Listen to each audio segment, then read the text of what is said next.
Hello, everybody. Hi, welcome.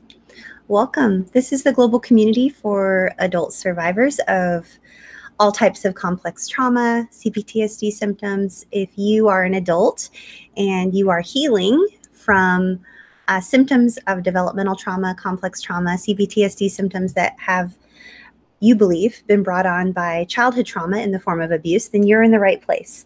We've been showing up here for over 4 years now, and we all show up once a week and we support one another. You have questions and I do my best to answer them. This is not mental health care. This is not medical care.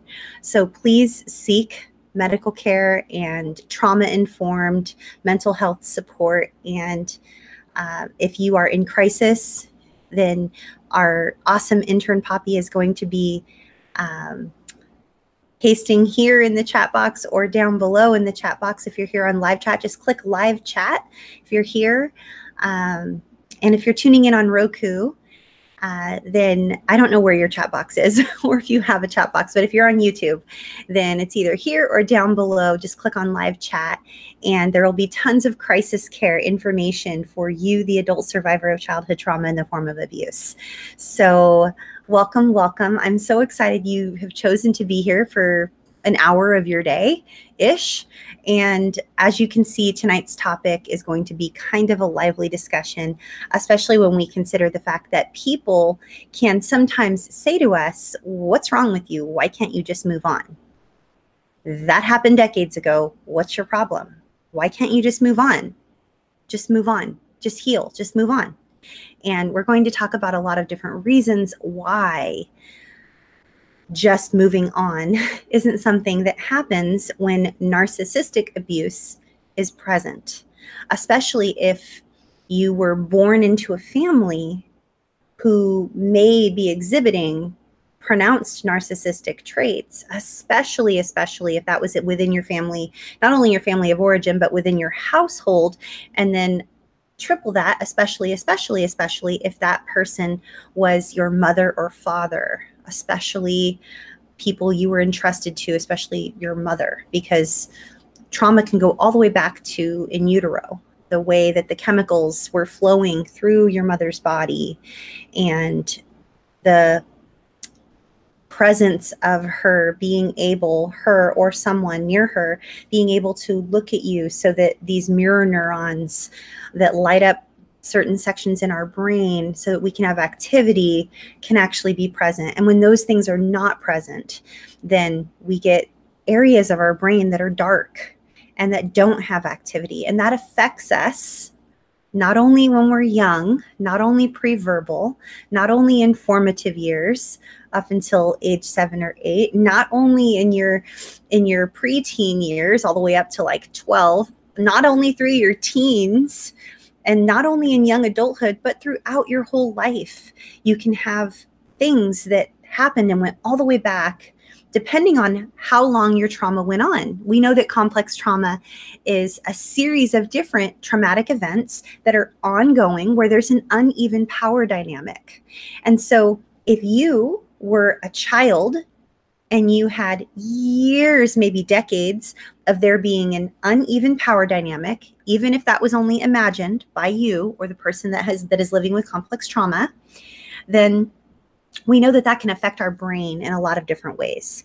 So again, Poppy is putting some crisis resources if you're living in a domestic violence situation, if you're living with suicidal ideation, self-harm, addiction, eating disorder, if you're just struggling, you're dealing with grief, grieving the loss of what you wish was different. You wish your childhood was different. Perhaps you're grieving the loss of a relationship that the people that you wished your family would have been. That's still grief, and that still matters.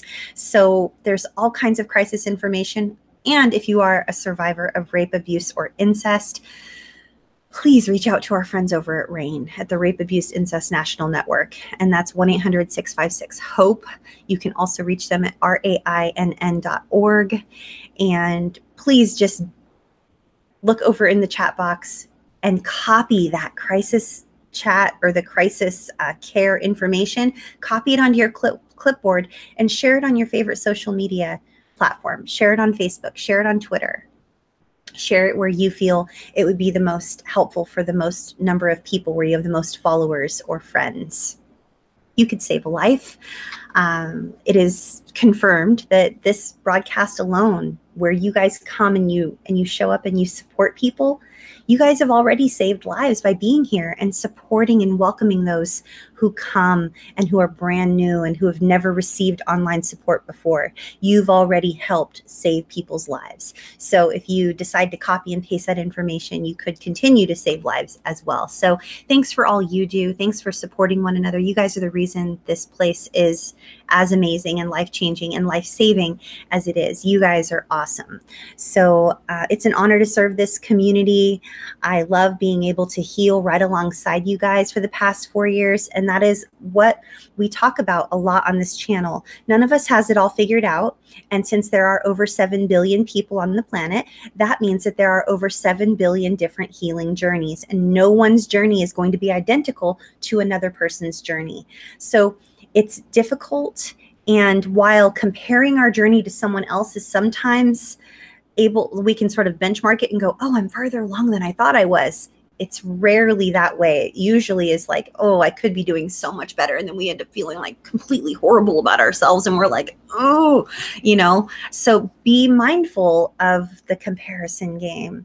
It's great that we're surrounded by others. It's great that we're here and we're all joining together. But please don't do so to your own detriment. Please know that your recovery journey is unique. And if you are watching this video, you likely had a narcissistic family of origin. The title of the video is, Why Can't I Heal and Move On from My Narcissistic Family? So I'm going to go ahead and guess that those who are watching this video have narcissistic families. They were raised in a narcissistic home. What I mean by that is other people's needs were met at the expense of your own well-being. That's what all that I'm sharing today presupposes. There's a presupposition in this entire conversation that A, you had a narcissistically abusive family of origin, and B, you endured abuse. There's an uneven power dynamic, and they got their own needs met at your expense. And there are lots of reasons why we can't just move on. And that's what this conversation is about. So thank you so much for being here. Thank you so much for supporting this channel, for subscribing to this channel, considering subscribing to this channel. I'm going to sit back, kick my feet up, and look over at the questions that are already coming in by you guys. And thank you so much to Matt, who is here every single week, and he's moderating and making sure that your questions get brought in. Same with Poppy, same with Shannon. Shannon helps out whenever there happens to be someone who's out. Shannon's always there. Shannon's always there. Also, just answering questions and showing compassion and welcoming people. So thank you, thank you, thank you to everyone. Thanks to all of you who share and retweet and invite people to show up every week so that they can receive the help and support that they deserve. So lots of questions already coming in. Let's see here. I'm trying to find the beginning. Oops. Oh, there it is. Thank you to Rhonda, who's already sent in a question.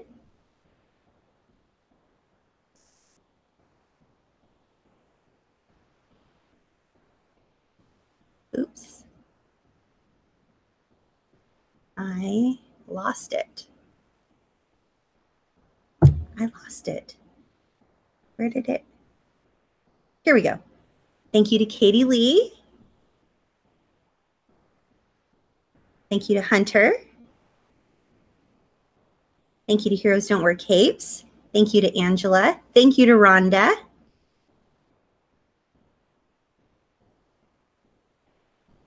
Wonderful. So we'll go ahead and we'll take questions for the next 15 minutes, okay?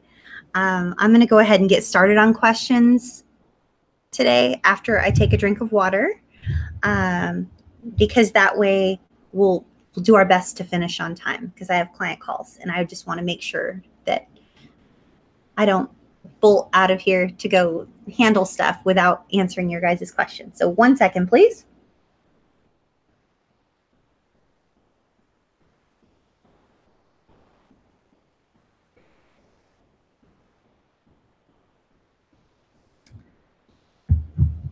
I'm noticing some of the questions that are coming in tonight, and I have something that I received from someone that I wanted to share with you guys. It's just an example of what I believe to be a narcissistically abusive family of origin. So, hey, Matt and Poppy, I just want to poll the audience really quick. So I have questions coming in, but part of me wants to read something that was sent in by someone, and just it sort of gives a capsule of the devastation that can happen in a family.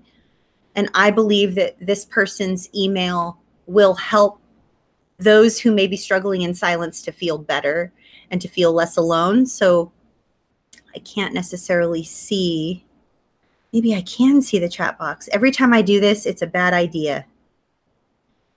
Every time I do this, it's a bad idea. I don't know. One second. Make sure that my Wi-Fi is working. You guys, my Wi-Fi is like really sketchy right now. So I'm going to do something, and I'm hoping that I'm not going to lose you. It might just go bloop for just a second. Okay. I'm not going anywhere. If I lose you. I'll log back on somehow.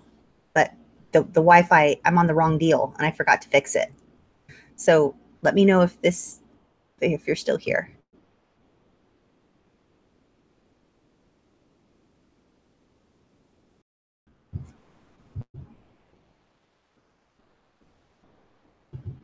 Are you all still here? Did I lose you? I think you might all still be here. I don't think I lost you. Oh, I might have lost some of you. There's only like 50 of you. Oh no. Okay, let me just see.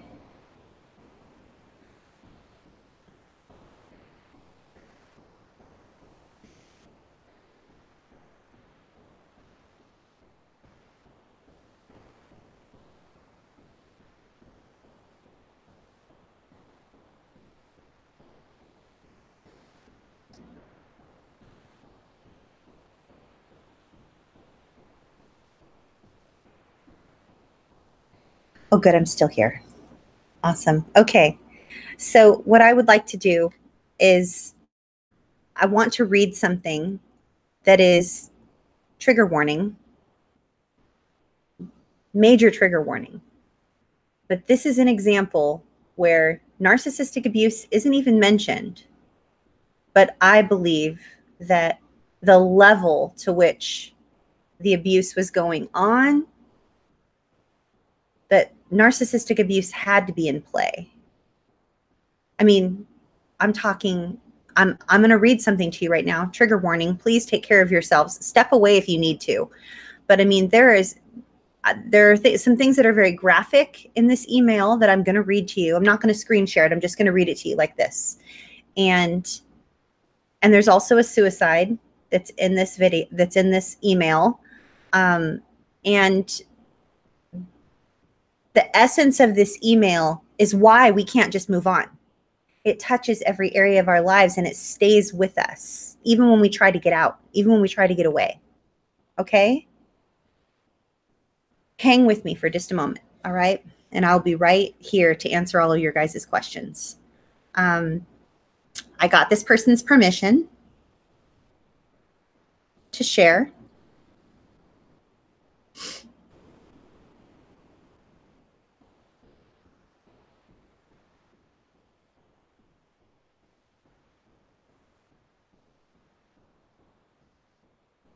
Where did it go? Where did it go? Oh, here we go. Okay. So I got this person's permission to share, as long as it remains anonymous, which it is. And I just want you guys to know all the areas, even if we all sit back and we go, well, my abuse wasn't as bad as theirs, so I have no excuse. I should just be moving the hell on. But bottom line is, abuse is abuse is abuse. Yes, there are different levels of abuse, but it's still wrong, and it still affects our brain. It still affects our brain. So it's important for us to know that we're not just going to be able to move on. And there's neurological reasons, neurobiological implications as to why. So I'm just going to read this really quick. Again, trigger warning. And then I'm going to answer all your guys' questions. I found your YouTube videos on accident while I was trying to figure out what is going on with me. And I'm so thankful. I appreciate your candidness, and I'm impressed by your openness about your own abuse. Because of this, your input to my situation would be very valuable to me. I'll be as brief as I can, but it's a long story. And that's how every email starts off, usually. Like the hundreds, or actually it's thousands at this point, of emails that we've received. It usually starts off with, I'm going to try to be brief, but it's a lot going on. So this person goes on to say, I was sexually abused by my mom's live-in boyfriend from the ages of 6 to 12. When I was 8, I accidentally caused a fire in a vacation cabin. I accidentally left a towel too close to a heater vent. While my older brothers and I were alone and asleep is when this happened. My oldest brother and I got out with minor injuries, but my middle brother was badly burned. Everyone knew it was my fault. So it was also my fault that my mom then spent the next 2 years basically living at the hospital and in rehab with my brother. During that time, her live-in boyfriend started having parties in which 5 to 7 other people would come over and they would abuse me, and they took pictures. I still struggle with feeling like I deserved it all with all my brother was going through. My brother ended up killing himself about 15 years ago. So go back. I'm in my mid to late 20s after finishing college, and I'm becoming engaged, and I realized, wow, I need help. So I did 5 years of therapy, and I worked hard on my recovery. This is before her brother committed suicide, by the way. So I'm doing really well.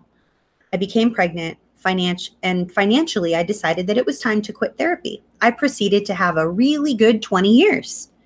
And I thought that I had put it all behind me. Well, I'm 51 now. And I just found out a month ago that the pictures that were taken during my abuse were digitized, and they're widely circulated on the web. And this has made everything that happened seem very, very, very permanent. This news has sent me reeling. I'm waking up from nightmares every night. I'm having panic attacks. I'm dissociating, just like I never even worked through any of this at all. I'm so angry with myself for being here again in recovery. Was my recovery fake? I'm in therapy again, and I feel like I'm starting all over. Will I have to keep starting over again and again and again? I can't do it.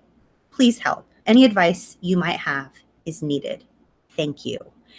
And so the response I gave, and the response I'm going to tell you guys, the answer that I gave this person is the same answer that I want to give you guys regarding why can't I just move on?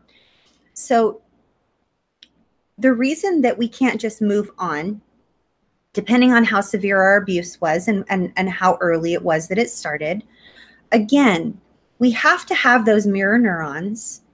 Babies have to have that thing where they can see someone's face, they can see the eyes, they can see facial expressions, so that there's certain activity that goes on in their brains so that those areas of the brain aren't dark. So what happens if there's no activity in that area of the brain and it's dark, then we end up somehow trying to make up for it later on when we finally come in contact with people. But what we have is called an insecure attachment.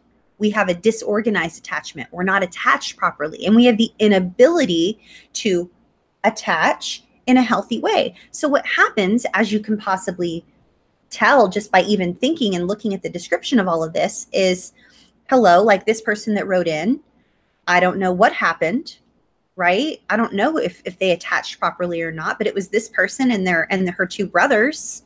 And like, all of a sudden something happens. This person thinks it's all their fault. Then the one brother almost dies. And then she was never told that it wasn't her fault, that there was a towel left near a heater. Like, they were left all alone. They were left alone. Children left all alone. So if children are that age and they're being left alone, then you don't know what happened when they were younger. But what I'm getting at is, depending on how far back our abuse goes, our brain is affected. And what ends up, let's fast forward just a little bit. Let's get away from all of this baby stuff, right? Because you're like, I'm not a baby anymore, Athena, move on. So let's say you're a young person, right? Well, your brain is still developing until you're like in high school or out of high school. Your brain is still developing. So let's just say, just for all intents and purposes, that you were a baby and your parents were perfect parents when you were babies.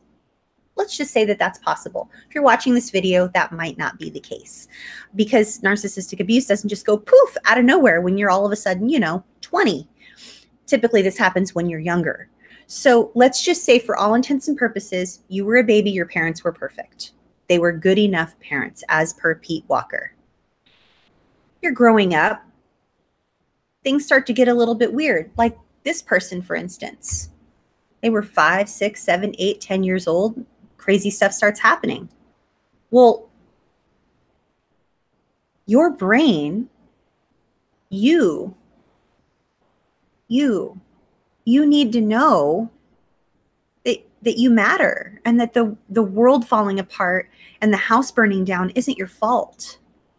Otherwise, that imprinted message that gets imprinted on you because of the lack of love, lack of healthy attachment, lack of healthy messages, lack of affirmation, lack of good enough parenting, is it's all my fault, it's all my fault, it's all my fault. Not only is it all my fault, but now my mom's gone and now we're struggling. And then, I have the boyfriend, and then I have the boyfriend and all of his friends. And then I have this going on. Well, guess what happens, you guys? Guess what happens? Guess what happens? Even if you had a good enough childhood and your parents were good enough all the way up until you got to be this age, guess what happens?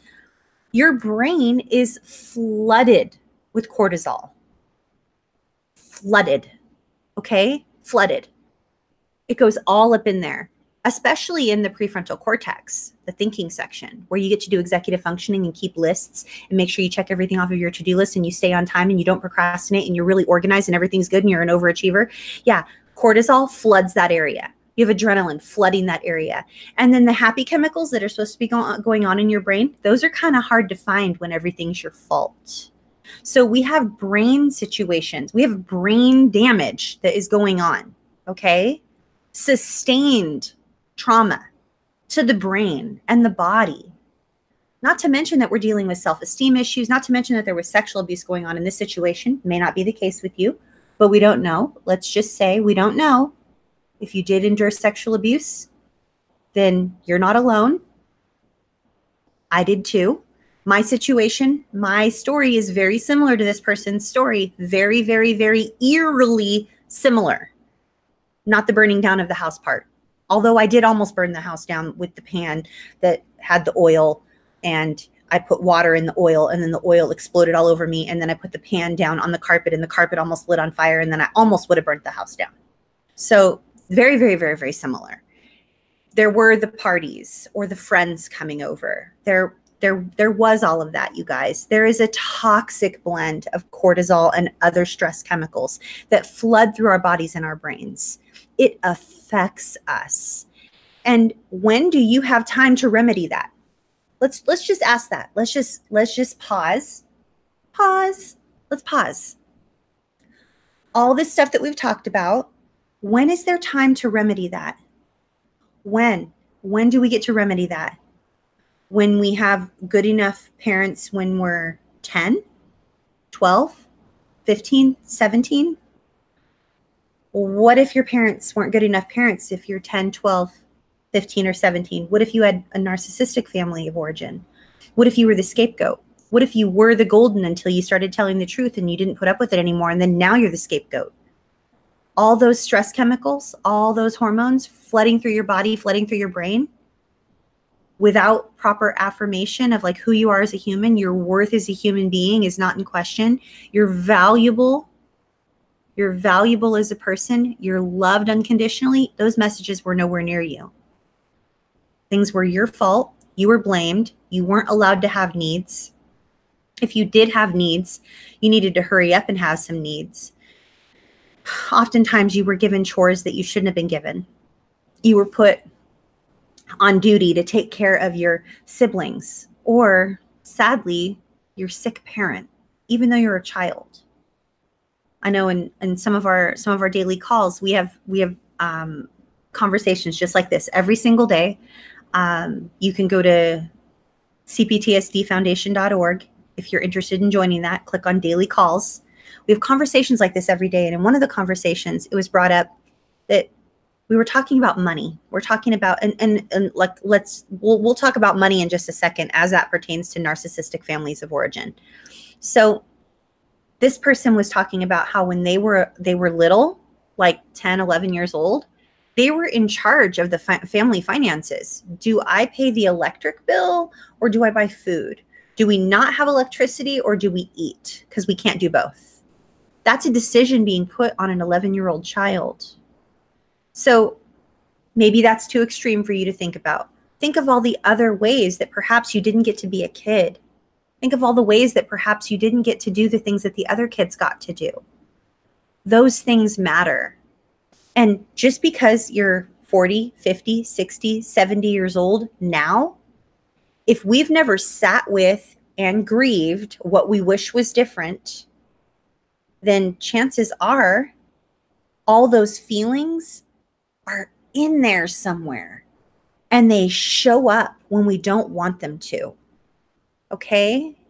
Unless we've spent some time grieving what we wish was different. Unprocessed childhood trauma, unprocessed grief is so debilitating. It's so debilitating. It shows up in ways that we don't want it to.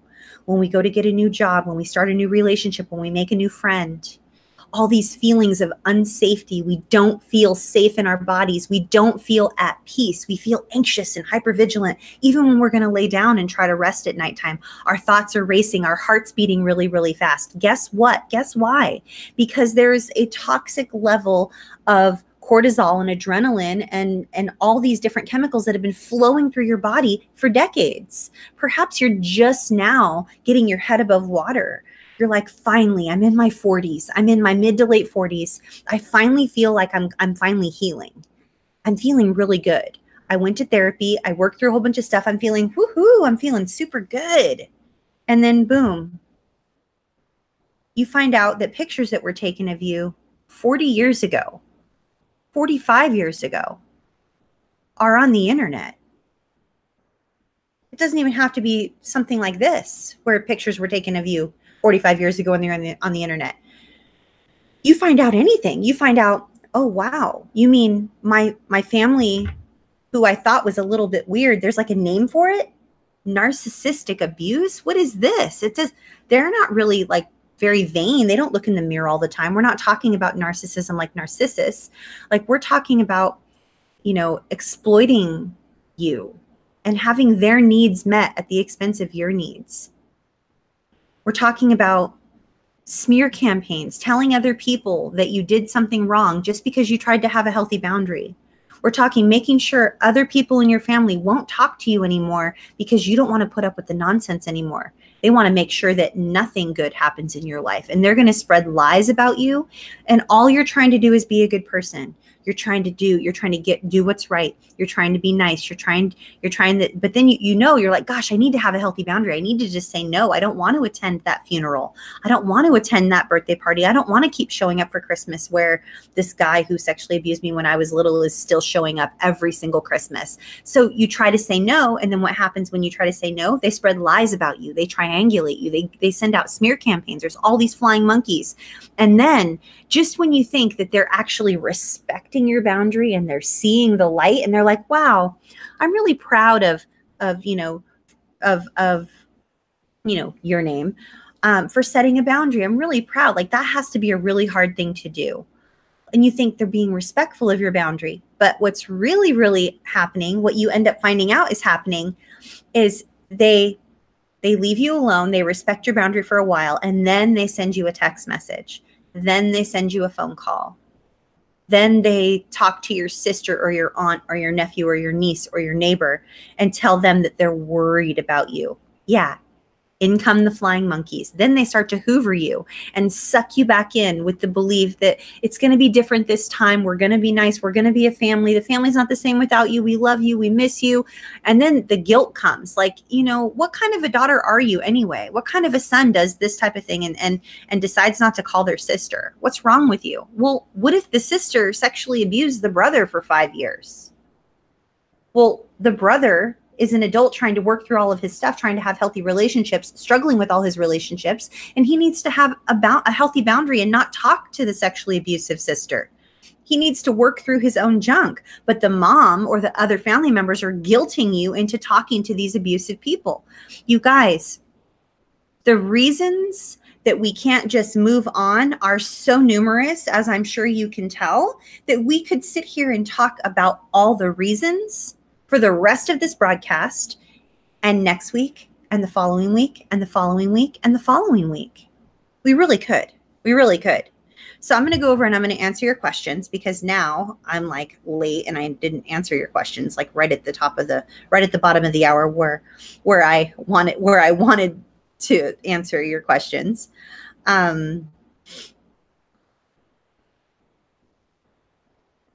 Okay. Trying to find the questions because I was reading there we go. Okay. I was trying to find the questions. I was reading that email to you guys. So again, thank you to Katie Lee and to Vi and to Sharon and Willow and Up Yours Narc and to Rhonda and Angela and Heroes Don't Wear Capes and Hunter. So Katie Lee says, I'm 30 years old. I'm still coping with sexual assaults from my stepfather. They're random and violent. They started at 4 years old, and he's always threatens to out me to my mom. What I've been doing with her husband. So if I'm understanding Katie correctly, is he still sexually assaulting you and he's trying to blame you, saying that he's going to tell your mom? I just want to make sure that I understand. There's an addition to it down here. She says, I feel like my stepfather owns me. If I run, he will always find and hurt my mother. He says he'll tell her what I have done, what we've been doing. And if I'm honest, there is a part of me that believes that I have done something wrong. So I feel I must continue tolerating the abuse to protect my mother. See, this is clearly an example of narcissistic abuse.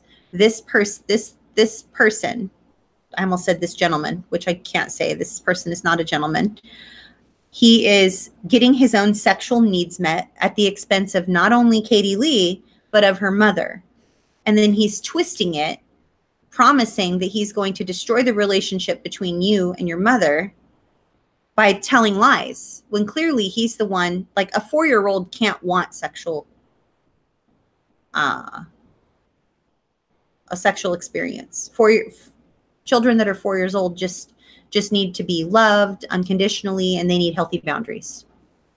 Food, shelter, clothing, unconditional love, and healthy boundaries. That's what 4-year-olds need. They don't want sexual attention whatsoever. So like what he is saying is completely preposterous, and it's so far out in the middle of left field that it's just not true. But when we get sucked into their reality tunnel, we begin to believe their lies, and we begin to be afraid that what they're saying is true. So Katie Lee, I just want to tell you that nothing he says is true. Nothing. You haven't done anything wrong. You're a victim. You're a victim of sexual assault by, I would say he's a pedophile, but he's still doing it, and I don't know how old you are. So you are a victim of sexual assault. This man who's married to your mother is a rapist. He's been raping you since you were 4. And it's a lie, period. And your mom's not going to believe him. And if she does believe him, then that's your mom's fault. Like, she's an adult. It's not your job to protect your mother. It's your mother's job to protect you. And so I would say, if it were me and I were telling you, if you were someone that I could give advice to, which it seems as though you're asking my advice, I would get away. I would get away, and I would say to him, my mom's never going to believe you. Period. It's just not true. And I realize that it's a terrifying place that you're in. above all else, please be kind to yourself. You're stuck in a very, very, very delicate situation that is hugely traumatizing. Your mental and emotional well-being matters. You need a trauma-informed therapist who understands sexual abuse. You need to be completely no contact with this man, and very close to no contact with your mom until you can work through your own trauma recovery, because you will literally never heal if you stay in touch with these people. We need to get you away from them. We really need to get you away from them. So I don't think your mother would believe this person. And if your mother does believe this person, then she's just as complicit. And unfortunately, that would mean that your relationship with her would change. So I'm sending you lots of compassion. You're in a difficult spot, but you will heal. You just need to be able to develop a no contact with this gentleman, this man, and low contact with your mother. But please seek out a trauma-informed therapist who understands what it is that you've gone through, someone who understands sexual trauma. It's super duper duper important, because if you go to a therapist who doesn't understand that, then you could end up more traumatized, and that's the last thing I want for you.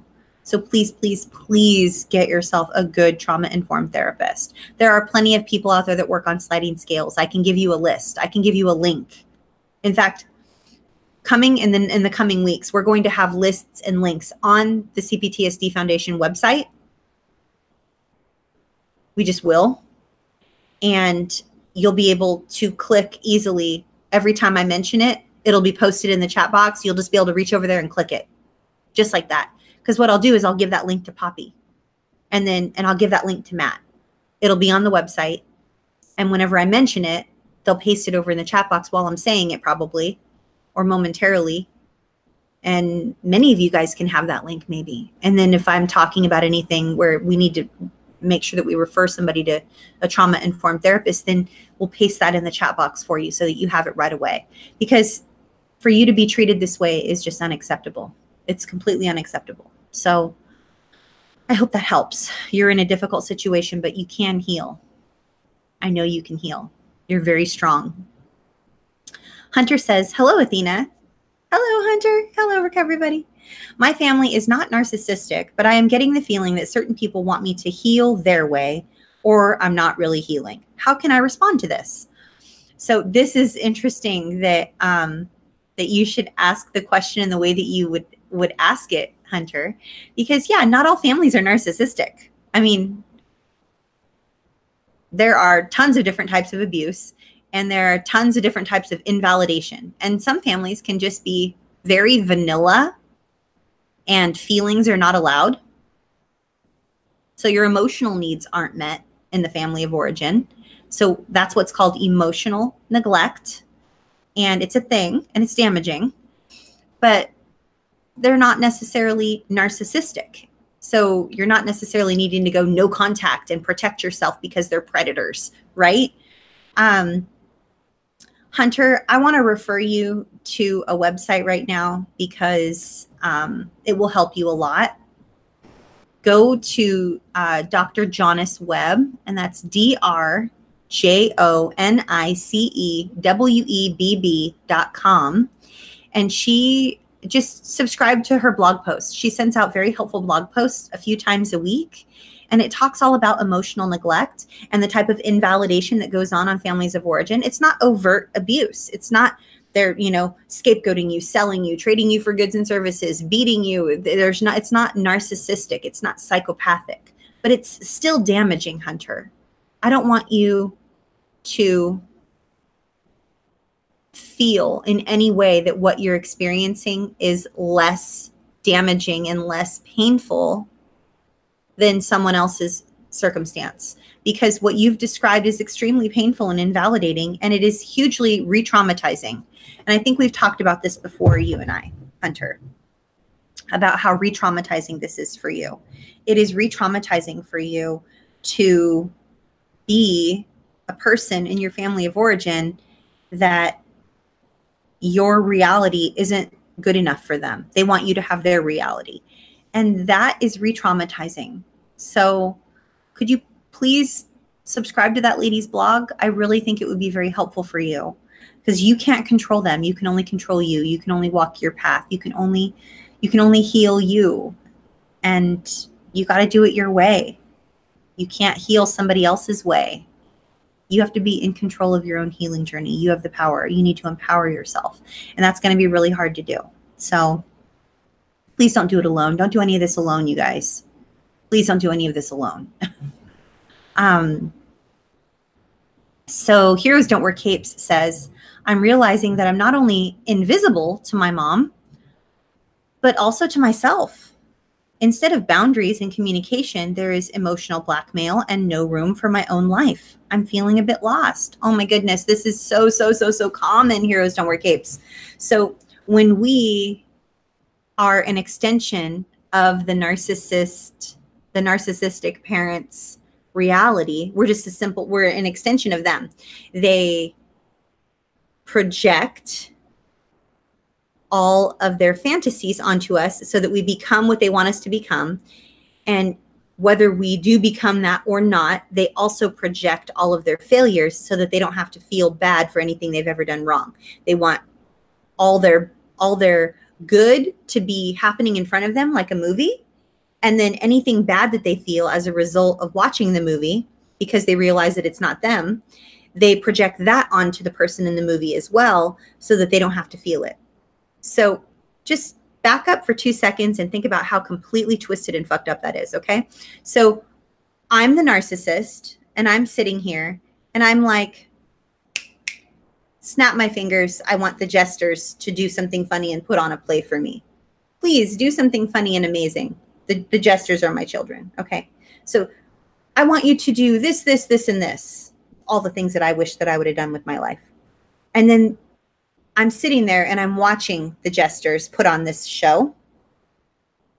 And I'm getting so much joy. And I'm being so filled with joy, filled with all these wonderful feelings of fulfillment, watching the jesters put on this show in front of me. Because that's exactly how I wanted my life to be. And then something happens. Since narcissism is a shame-based personality, all of a sudden I realize that it's just a show. And I begin to feel pain. And I begin to feel self-loathing and shame because that's really not me. It's actually just a show. And so then what I do is I fly into somewhat of a narcissistic rage, and I decide to get the lions to come in and eat the jesters and take them away. And make sure the lions devour them, because that wasn't me and I don't want to feel bad. So that is truly what it is like to be in a narcissistic family of origin. You are there to put on a show for them. The only person that knows what the show is supposed to include is them. The rules change all the time, but the only person that knows the rules is them. And then once they're done enjoying the show, they flip the script and they project all the ugly things and the bad things and the shame and the blame onto you so that they don't have to feel it. And then you're confused and you're like, but they were so happy a second ago. Maybe I just need to be better. Maybe I just need to be more. So us not being able to move on from that type of crazy making behavior is understandable when you put it in that context, isn't it? It is. So I'm not surprised you're feeling a bit lost. Heroes don't wear capes. I hope that you will be kind to yourself and that you feel a little bit less alone, knowing that there are many of us that are experiencing this alongside you and that have lived what it is that you're describing. And we get you, and you're enough, and you're not invisible to us. We see you, and we love you, and you're important, and you matter. So I hope that helps a little bit. Angela says, how can I let go of caring what my family thinks of me? How can I be free of feeling pain regarding my family? Ooh, this takes time, Angela. It's not simple. It's not like, wave a wand, one and done. I'm done caring about what you think of me. But I think that it's a slow process, Angela. If you could write this down on a piece of paper or into a computer and then print out like 100 copies of it and put it everywhere all over your house, in your bathroom cupboard and in your pantry and in your car and at work on your computer and whatever, some version of the following statement. My sanity matters more to me than your approval.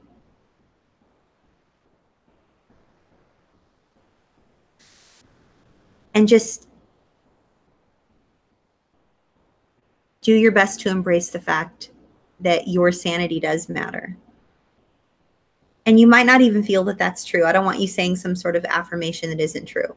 So maybe you could word it in such a way of like, someday my sanity is going to matter more than their approval.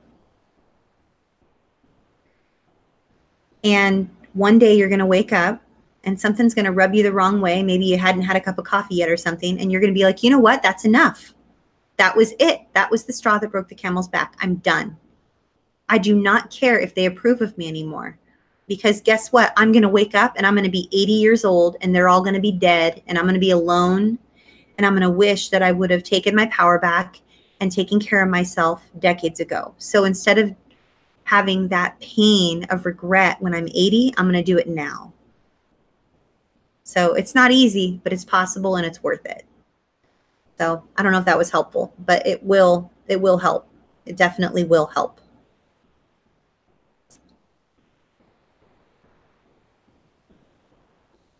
Rhonda says, what is the best way to manage responding to someone who simply just doesn't get it? They continue to say they are here for us, but they fail. You can't simply discontinue a relationship with them, whether it's personal and or a work environment.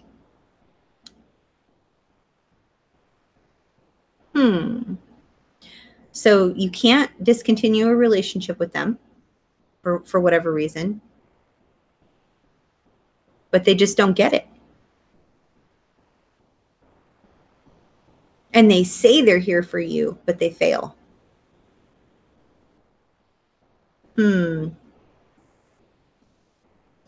Rhonda, are you familiar with the term gray rock? Gray rock would work excellent in this particular situation.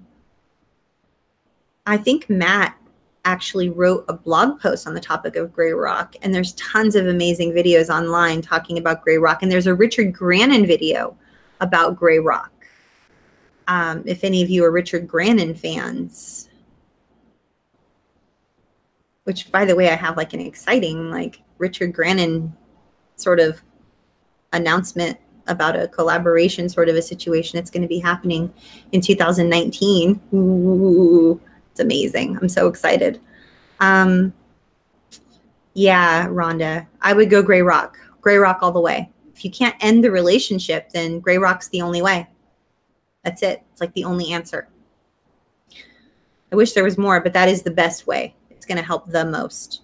Up Yours Narc says, can there be actual brain damage caused by the intense ongoing trauma that began from the beginning of life? Yes, there can be.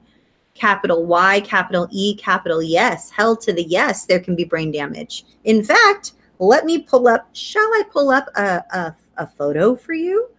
Let me pull you up a photo of a PET scan of a brain really quick that I have in my Kindle from a book that I'm reading.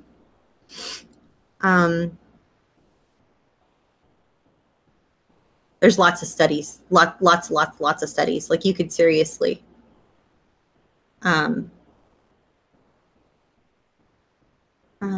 beginning. Here we go.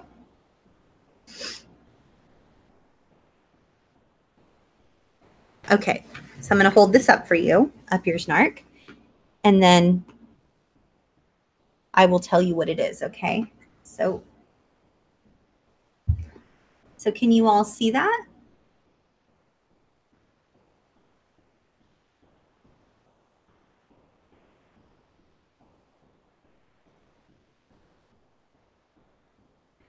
See the one on the one side that has a lot of black areas that are dark? And the other one has everything is sort of like filled out and equal. Okay, so this one with the dark, I'm going to read you something really quick. Okay, this is from a great book that I recommend you purchase called Don't Do This Alone.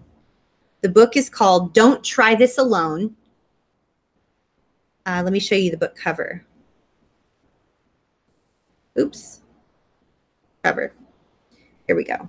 The Silent Epidemic of Attachment Disorder by Kathy Bruce.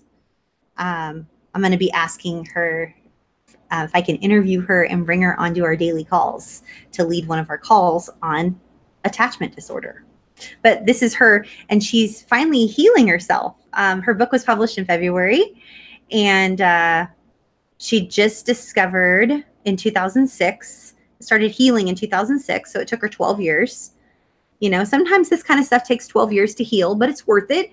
But there's a picture of her in the book, like singing in Mazatlan, Mexico, singing opera, and like she's just super like doing fine now. So anyway, this is the cover of the book.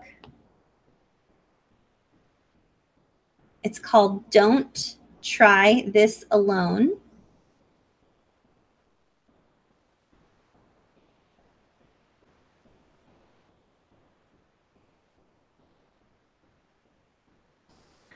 And it's by Kathy Bruce, The Silent Epidemic of Attachment Disorder.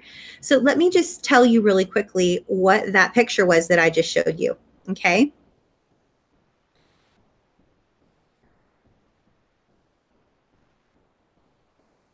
PET brain scans. The one side where over here was a child that had attached to its primary object from a very young age as a baby, okay? And the one over here that had all the dark spots is a child with attachment disorder. And many children, up to 50% of the people in the United States, have some form of attachment disorder. And many of them go on to experience complex trauma. Okay? So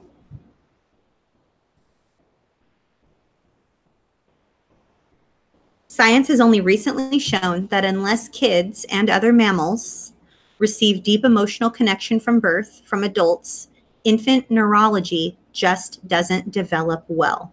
A baby's brain requires stimulation by an adult's eyes and facial expressions to attach to people. Loving interactions with the mother cause an infant's neurons to fire in neural circuits for affection, stimulating growth there and in the brain generally. The positron emission tomography, PET scan, on the left, the one I showed you, is an attached child raised by its parents, and the neurons are firing in most of the brain regions. When an infant instead experiences excess stress or a lack of response from adults, its instincts read that as a survival threat. This floods the baby with fight, flight, stress chemicals like cortisol. And if an adult doesn't help the baby, stress chemicals overwhelm the baby's brain, and within 45 minutes, it goes into shock. And there's a reference here. There's references from peer-reviewed research on every single thing in this book. I highly recommend that you guys read this book.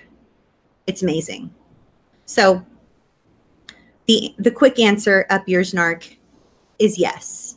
Absolutely. Yes, yes, yes. But we can heal. It's just going to take us some time. It took that gal 12 years. It's taken me 18 years, so I'm not much of an overachiever when it comes to healing, right? But I did take a break. Like, I took a break for a few years. Like from 2011 to 2013, I took a break. Shouldn't have taken a break because actually I needed a break. Plus I did a marathon and I wasn't able to do both. Like I was healing so much that I wasn't able to do physical things because I was just like in such a state of like, oh, I'm struggling. So I did a couple half marathons. I did a marathon. I injured my hip and now I'm back in therapy. But we can heal and it's worth it, you guys. Willow says, having no family leaves me feeling like I do not exist in the world. I feel invisible to myself. Oh my goodness. I'm so, so, so sorry, Willow. It's so difficult and so understanding. If you're raised by parents who are pathologically abusive and absorbed with themselves and not with you, then of course you're going to feel invisible. I hope you'll show yourself a ton of grace and a ton of compassion, knowing that we see you and we love you and you matter, and that you can heal. You can heal, and it is so worth it. So I hope that helps a little bit. And I hope being here with all of us helps you a little bit or a lot.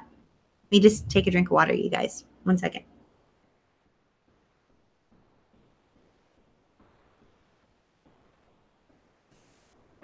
I hope that helps. Sharon says, why can't I move on? I moved away, but I still find myself paying bills that are not mine constantly. Why do I feel that I have to pay their bills? Chances are, Sharon, you were programmed from a very, very, very young age that you are the responsibility taker. I know one of the things that my family of origin used to tell me is that I was the designated adult. Now, mind you, I was a little baby. I was a child, like really like kindergarten, first grade, but I was the designated adult. I did the chores. I did the dishes. I cut myself. I still have a scar. You guys can see the scar. The light's shining on it. You can't really see it, but I still have a scar from and I got in huge trouble for breaking a glass that I was because I was washing all these dishes from all these people that were in the house or whatever. I don't know, why was I in charge of washing all their dishes? But anyway, I was really little. And if Sharon, I just want to hold your face and I just want to tell you something, Sharon, if you're taught from a very young age that the only way for you to be acceptable or lovable is by taking responsibility, then you will, until we disrupt the pattern, you will believe that the only way you can be acceptable or lovable is by taking responsibility. And oftentimes that means paying people's bills. Is it the truth? No, it's always been a lie, but we continue to believe the lie. And the only answer that I can come up with is that you're concerned of what they think of you. Their approval matters more than your sanity. Because if you stopped paying their bills, then they wouldn't approve of you. But you'd probably be a whole lot more sane. So it's going to take a little bit of time, Sharon, but one day you're just going to wake up and you're going to be like, that's it. My sanity matters more than their approval. I'm done. They're an adult. I'm an adult. I'm figuring it out. They need to figure it out. I'm done. And you're not a bad person for doing that. In fact, it's a radical act of self-preservation because you'll live longer. Just my opinion. That's all I talk about here is opinions. Please, please, please be kind to yourselves, you guys. Vi says, I have struggled all my life trying to share. People don't get it. I am never validated or understood, so I don't share and I suffer. Here, I can share, and that's how I can move on. Yay! I am so happy, Vi. I am so happy that you can move on. And you know what? That's true, you guys. What it takes to move on, this is like the $1 million question, like we're at the end of the video. Don't you hate it when there's like a title of a video and then they don't give you the answer until the very end? I can't believe I just did that. I didn't mean to do that. It was totally unintentional. But when you can share yourself in a way that feels good to you, when you can show up in a way that feels good to you, and you can be received and loved unconditionally just for being you, you can move on. But when you sacrifice your you-ness, the you-ness of you, what makes you you, when you sacrifice that on the altar of their approval, you perpetuate the dysfunction and it ends up hurting you and only you. So I'm just hoping you guys know that you're worth it. You're worth it. You're worth choosing to show up as you. You're worth it. You're worth sharing. You're worth just being yourself and taking care of your own mental and emotional and physical and spiritual and financial and relational well-being. That was a mouthful. Take care of your mental, emotional, financial, relational, and spiritual. Did I say social? Well-being. You deserve it. You're worth it. So I hope that you know that when you're able to be seen and heard, and you feel safe and you feel valued, that's it. It's healing. You get to move on. Because if you're seen enough times and you're heard enough times and you're valued for just who you are, you're just enough. That's it. Enough times. That is very, very, very, very healing. And when we heal, we move on. So please share this video if you think it might help somebody. And thanks for considering subscribing to this channel. Thank you for considering giving this video a thumbs up if it was helpful for you. We have to outweigh all the thumbs downers, you guys. You know the thumbs downers are going to be coming in droves every time I put the word narcissistic something in the subject line. They all just come in droves and they're like, meh, thumbs down.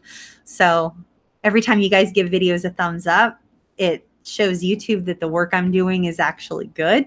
And then they put the videos in other people's suggested feed. Over here, I think. So yeah, that would mean a lot to me. And if I don't see you over on our daily calls, which is 365 days a year, every single day, having conversations like this, then I will see you back here next week, next Monday, 6 p.m. Pacific, 9 p.m. Eastern.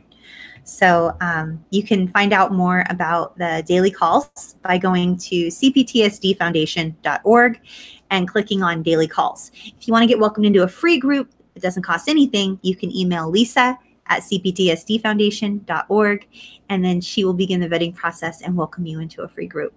But thank you so much for your time and your attention. And I just can't wait to spend more time with you guys. Bye, everybody.